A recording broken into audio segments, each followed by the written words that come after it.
اعوذ باللہ من الشیطان الرجیم بسم اللہ الرحمن الرحیم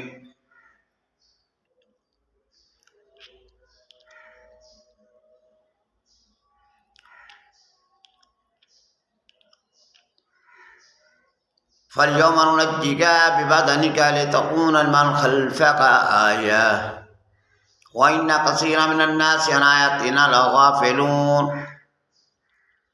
اور آج کے دن جس وقت کہ اللہ نے فرعون کو غرق کر دیا تھا دریا کے اندر، تو اللہ فرماتے فَالْيَوْمَ نُنَجِّيكَ بِبَدَنِكَ، تیرے بدن کو آج میں نجات دوں گا، لِتَكُونَ لِمَنْ خَلْفَكَ آیَةً، تاکہ وہ لوگوں کے لیے ایک نشانی عبرت بن جائے۔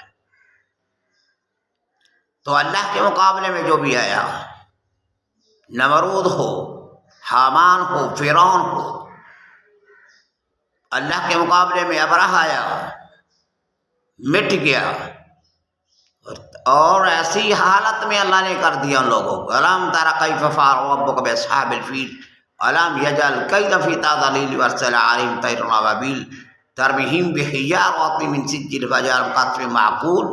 اور آج اللہ تعالیٰ فرماتے کہ اے فرعون، تیری لاش کو میں قیامت تک زندہ رکھوں گا تاکہ یہ دیکھ کر لوگ عبرت حاصل کریں۔ آمنت باللہ تعالیٰ۔